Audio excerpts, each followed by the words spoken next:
El Fondo Monetario Internacional fue diseñado en 1944 a fin de garantizar la estabilidad del sistema monetario internacional después de la Segunda Guerra Mundial. Se suponía que el FMI daría estabilidad económica a los países, pero desde entonces se ha demostrado que su tarea ha sido enriquecer a las corporaciones y banqueros, para los cuales ellos trabajan, y adueñarse con mucha astucia de los recursos naturales del país al que supuestamente ayudan. A finales de la década de 1980, un país europeo logró pagar su multimillonaria deuda al FMI y a otros prestamistas occidentales. Como resultado, su líder fue juzgado en dudosas condiciones y fusilado junto a su esposa. Tras haber pagado todos los préstamos y haberse instaurado el salvador capitalismo, en la actualidad la deuda de esta nación supera los 100.000 millones de dólares. Y es uno de los países más pobres del bloque europeo, eso sin contar cómo las corporaciones extranjeras han estado saqueando todos sus recursos. En el mundo de los créditos existe una regla no escrita. Los banqueros la conocen perfectamente.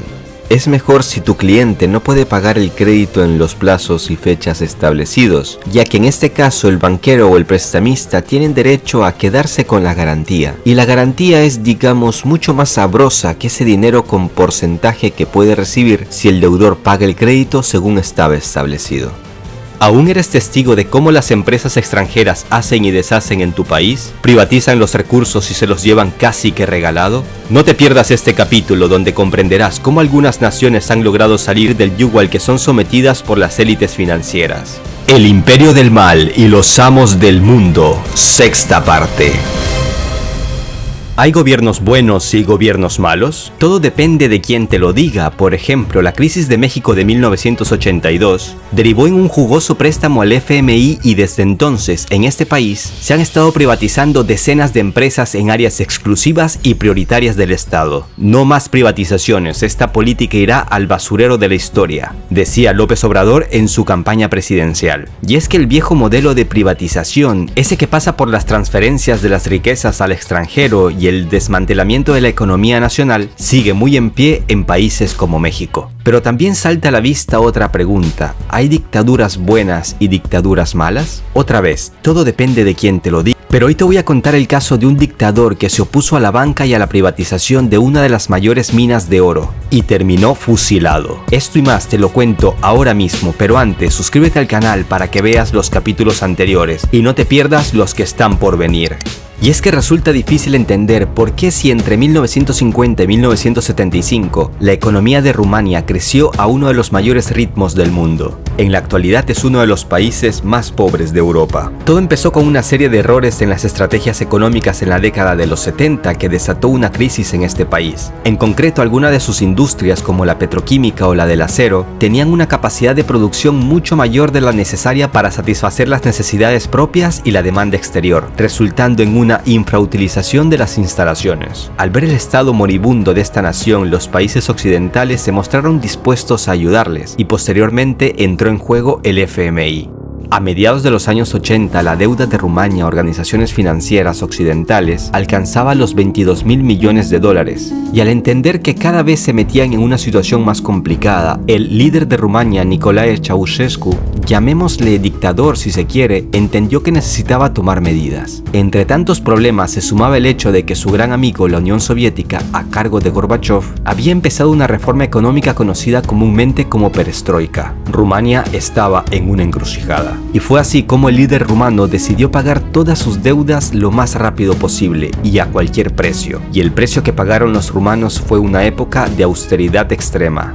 Debido a que la producción agrícola e industrial del país se exportaba en su gran mayoría, el resultado fue la escasez de comida, energía y medicamentos que provocó que la vida diaria de muchos rumanos fuera una lucha por la supervivencia. En todo el país se llevó a cabo un sistema alimentario de tarjetas. La norma por mes era 5 huevos, 2 libras de azúcar, media libra de mantequilla. El pan y las patatas también fueron reducidos en la dieta, las cuales también se exportaban. Empezó también una lucha contra la economía de la electricidad. La norma de temperatura en una oficina fue determinada en 14 grados centígrados. Agua caliente daban solo una vez a la semana. Y a los que tenían coches se les daban no más que 30 litros de gasolina al mes.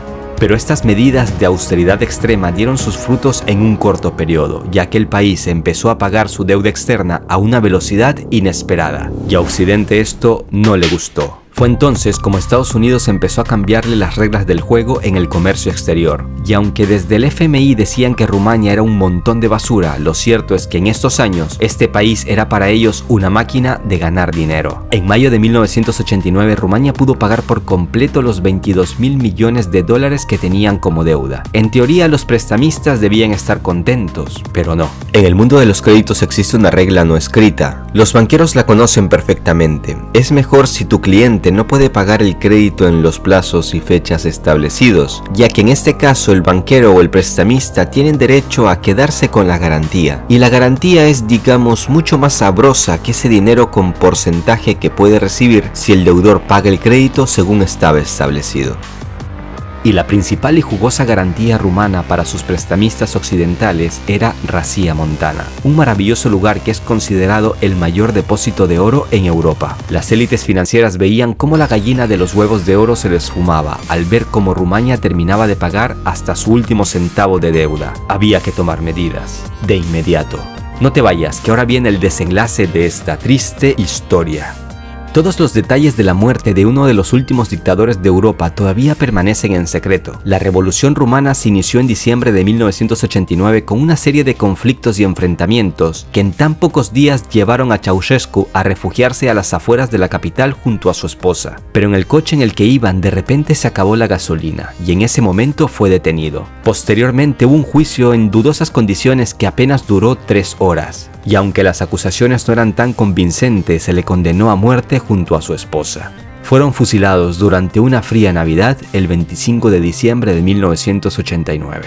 Solo te dejo un dato, fue acusado de un genocidio de 60.000 personas, pero lo cierto es que esta cifra se había exagerado hasta 600 veces por motivos propagandísticos. La gran diferencia entre 100 muertos y 60.000 es evidente. Pinochet, por ejemplo, disfrutó a sus anchas y murió bajo arresto domiciliario y con más de 300 cargos penales pendientes. Para mí es evidente la causa del asesinato de Ceausescu. No tenía nada que ver con algún tipo de ideología o por su política. Se trató de una sentencia de muerte por su iniciativa de salirse del camino de esta bancocracia mundial. En la actualidad, Rumania es uno de los países más pobres de Europa y su deuda supera los 100.000 millones de dólares. El capitalismo ha triunfado en este país y los corruptos que llegan al poder han llenado sus bolsillos hasta la saciedad. Se puede afirmar que Rumania se ha quedado por mucho tiempo, si es que no es para siempre, en una deuda que la mantendrá sumida en la pobreza y en problemas financieros. Pero, ¿en serio no hay manera de plantarle cara al sistema financiero mundial? Parece que sí lo hay, y un gran ejemplo es un pequeño país vecino de Rumania, Hungría. Te cuento en pocas palabras lo que ha hecho este país para que te sirva de ejemplo. No te vayas, que como siempre lo más interesante queda para el final.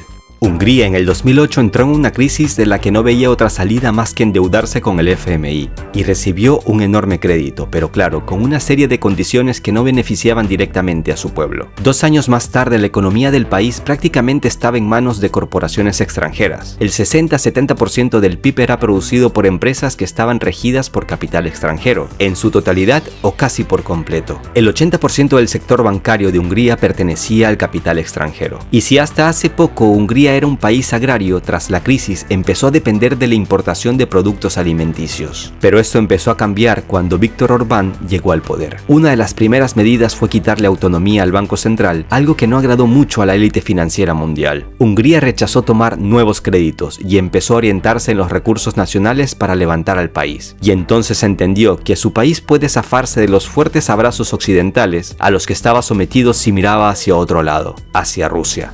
Desde que este hombre llegó al poder, ha exhibido su amistad con Putin mientras recibe críticas desde el seno de la Unión Europea. Pero las críticas es lo que menos importa si sabes que vas por el buen camino. En 2013, Hungría hace lo inesperado. Cierra la oficina del FMI en Budapest. Teniendo en cuenta que el acuerdo financiero con el FMI está a punto de ser completado, hemos llegado a la conclusión de que no es necesario mantener la oficina de representación residente del fondo en Budapest, señalaba el director del Banco Central de Hungría.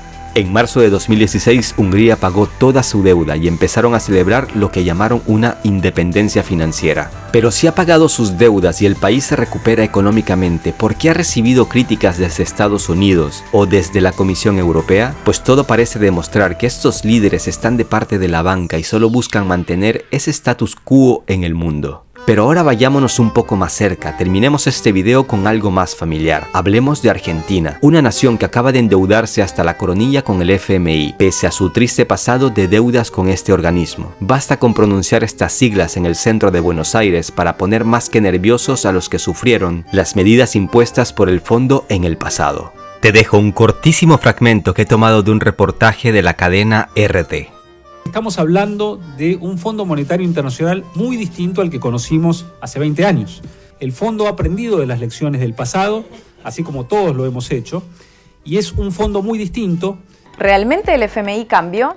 Bueno, era un banco y sigue siendo un banco. Y su objetivo sigue siendo el mismo, dar dinero a cambio de recibir más dinero. Entonces, ¿tiene motivos Argentina para preocuparse? Las 5 veces que el FMI acudió al rescate de Argentina desde los años 50, las recetas del organismo fracasaron y el destino del dinero prestado fue por lo menos incierto. En el año 58, el acuerdo con el FMI desembocó en una fuerte devaluación y caída del PIB. En los 70, el régimen militar recibió otro préstamo que se tradujo en hiperinflación desbocada. Y en 2001, durante una fuerte crisis económica, Argentina volvió a acudir al fondo. ¿Recuerdan cómo acabó? Los argentinos seguro que sí. Más crisis, más inflación, más pobreza, más descontento social y el tristemente famoso corralito. Tal vez es que las recetas del FMI no funcionaron en Argentina por culpa de los gobiernos que las aplicaron, pero en el resto del mundo, con otros gobiernos, sí funcionan. Podría ser, pero no parece, porque la lista de países donde las recetas del FMI fracasaron es larga, muy larga. Y no lo digo yo, lo reconoce el propio FMI. Por ejemplo, en uno de sus recientes informes califican de fracaso sus propias recetas aplicadas en Grecia. Recientemente felicitaron a Portugal por aplicar medidas económicas diferentes a las que ellos les habían propuesto y en el colmo de los colmos, en un artículo de 2016, 4 funcionarios del FMI afirmaron que las políticas neoliberales son ineficaces y aumentan la desigualdad. Algo así como si el Vaticano publicara una encíclica dudando de la existencia de Dios. Entonces, ¿por qué temer al mismo organismo que te sumió en una grave crisis cada vez que acudió a rescatarte? ¿Por qué temer a una entidad con un historial de fracasos en todo el planeta? ¿Por qué temer a quien ya no cree en sus propias recetas? Total, que siempre funcionará mal y que funcionará mal en todas partes no implica que ahora vaya a ocurrir lo mismo, ¿no? En el siguiente capítulo hablaremos de oro, de mucho oro, pero también de engaño, de mucho engaño, estafa y corrupción. Y en futuros capítulos estaremos hablando de López Obrador, el nuevo presidente de México que tiene con los nervios de punta a sus socios del norte. Suscríbete al canal para que no te pierdas los siguientes capítulos. Regálale un like al video para poder llegar a más gente y déjame tus comentarios. Tu opinión me interesa. Un abrazo a todos. Hasta la próxima.